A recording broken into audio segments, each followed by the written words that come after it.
आप लोगों का पुनः साहित्य व्याख्या की इस क्लास में स्वागत है। सुमिलान पंत की कविता परिवर्तन के अगले भाग को हम लोग आज व्याख्या करेंगे। इससे पहले भाग 1 हम लोग पढ़ चुके हैं, उसमें 5 भाग दिया हुआ है। तो शुरू करते हैं समय न बिताते हुए। हाय सब मिथ्या बात। कौन सी बातें?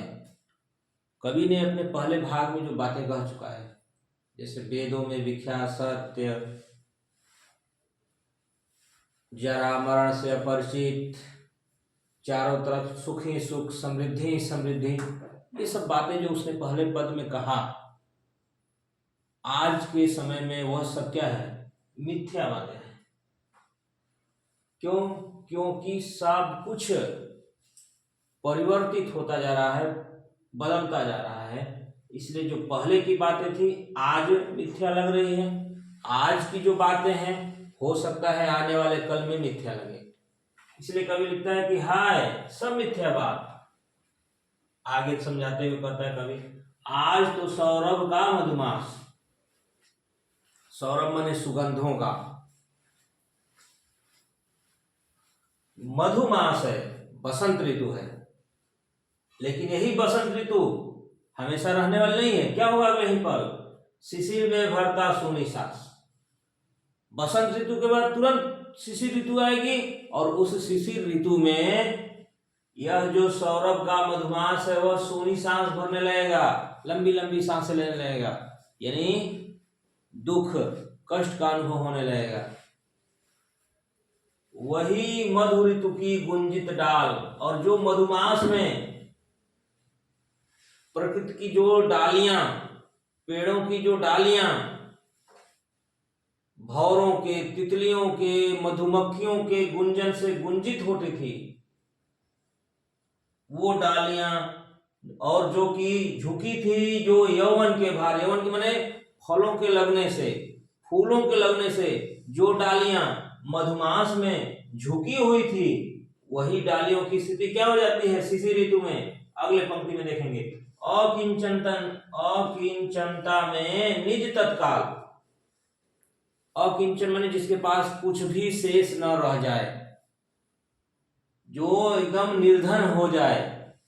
तो जो डालियां मधुमास में यौवन के भार से झुकी हुई थी, यानी जिनके पास सब कुछ था, फूल, फल, सौंदर्य, रूप, रंग, वही डालियां, वही प्रकृति शिशिर ऋतु में अकिंचनता माने निर्धनता के रूप में प्रकट होती हैं। उन्हीं डालियों के पास कुछ नहीं रह जाता और वो सिहर उठती हैं और उनके लिए जीवन क्या हो जाता है? भार हो जाता है। ये परिवर्तन है। आगे देखेंगे, आज पावस नद के उद्गार, काल के बनते चिन्ह कराल।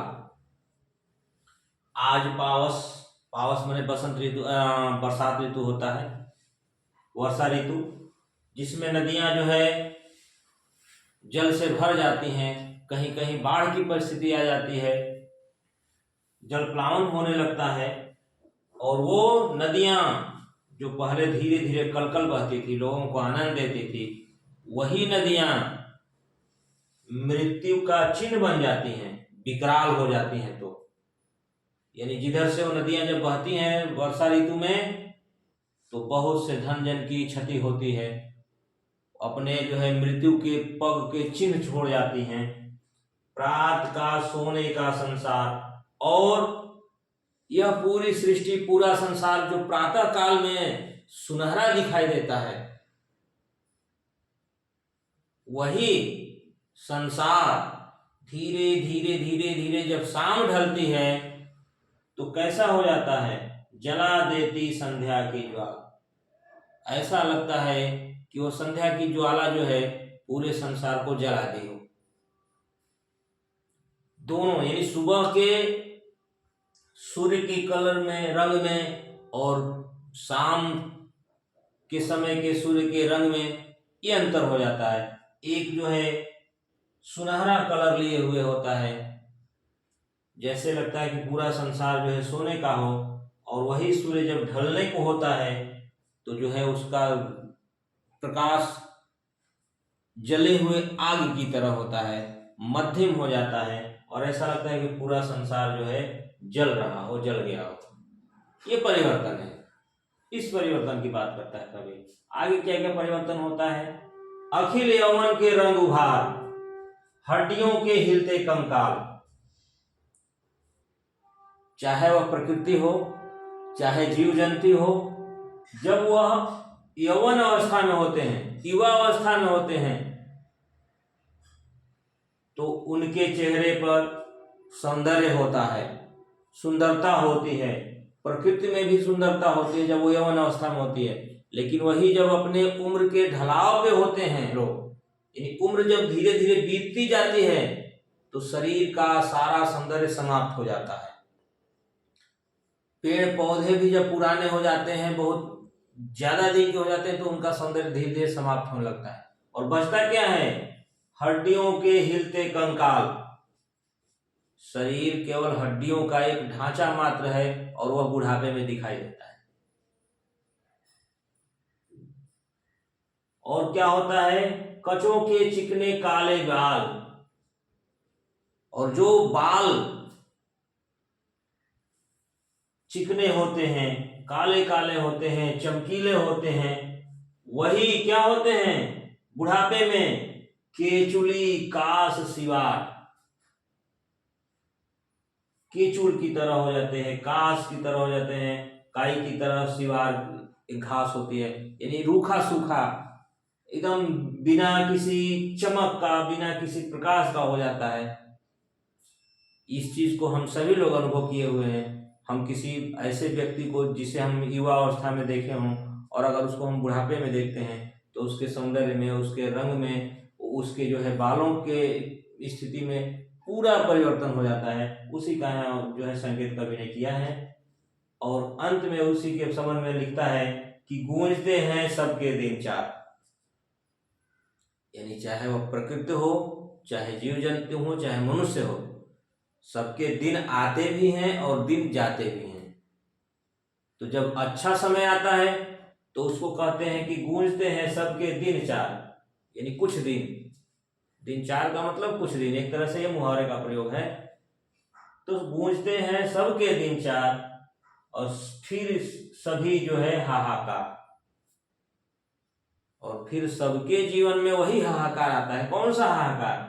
हड्डियों के हिलते कंकाल वाली स्थिति आती है, केचुली का सिवार वाली स्थिति आती है। यानी हमारा जो ये सौंदर्य है, जिसके लिए हम परेशान रहते हैं, यह भी हमेशा रहने वाला नहीं है।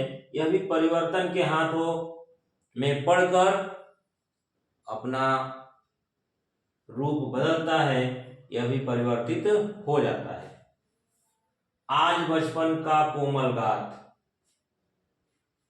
हम किसी बच्चों को जब लेते हैं, दुलार करते हैं, गोद में खिलाते हैं, तो उन देखते हैं कि उनकी जो त्वचा है बहुत कोमल होती है।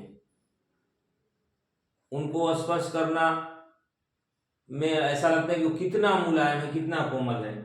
लेकिन वही बचपन का जो कोमल गात है, परिवर्तन के हाथ में पड़कर समय के साथ जब बदलता है, तो जरा का पीला पात, वह बुढ़ापे के पीले पत्ते जैसा हो जाता है। वही कोमल गात वह भी कभी स्थिर नहीं होता। चार दिन चांदनी सुखद रात, मुहावरा भी है, 4 दिन की चांदनी फिर अंधेरी रात। उसी मुहावरे को के आधार पर यह पंक्ति है कि 4 दिन चांदनी सुखद रात, यानी 4 दिन की चांदनी है, सुखद रात है, लेकिन वह फिर हमेशा रहने वाली नहीं। क्या होगा अंत में फिर? और फिर अंधकार अज्ञात, और फिर अंधकार और अज्ञात से वह भर जाता है। जीवन अंधकार से भर जाता है, और वह भी अज्ञात होता है। वह कब समाप्त होगा उसका कोई निश्चित समय नहीं होता। लेकिन हाँ, दोनों परिस्थिति होती है। परिवर्तन का नियम ही है कि बदलते रहना। अगर दुख है तो सुख होगा, सुख है तो दुख आएगा ही आएगा। इसमें कोई बहुत सोचने वाली बात नहीं है। हाँ, हम मनुष्य हैं, हमें इस चीज को स्वीकार करना चाहिए कि जीवन है, इसमें परिवर्तन होता ही रहेगा, और उस परिवर्तन को कोई भी रोक नहीं सकता। और परिवर्तन जरूरी भी है। अगर परिवर्तन नहीं होगा तो दिन रात भी नहीं होगा। बुरे से अच्छे समय भी नहीं आएगा। तो जिस तरह अच्छा से बुरा समय आता है तो उस पर हमें दुखी भी नहीं होना है, और अगर बुरे समय से बहुत अच्छा समय आता है तो हमें बहुत उसके लिए प्रसन्नता भी नहीं व्यक्त करना है, उसके लिए अहंकार घमंड भी नहीं दिखाना है, क्योंकि वह कोई भी चीज स्थिर रहने वाली नहीं है। बाकी इसी के साथ भाषा की अगर बात कर लेते हैं तो सीधी सादी सरल खड़ी हिंदी बोली का प्रयोग कभी ने किया ही है, और तत्सम शब्दों का प्रयोग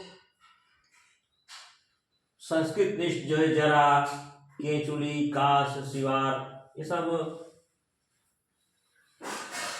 कंकाल, अखिल, ये सब तत्सम शब्द हैं।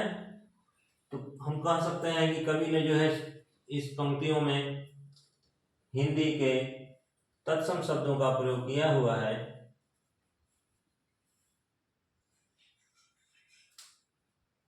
इसी के साथ मैं इस कक्षा को समाप्त करता हूं। अगले वीडियो में इसके आगे के भाग को हम लोग देखेंगे। धन्यवाद।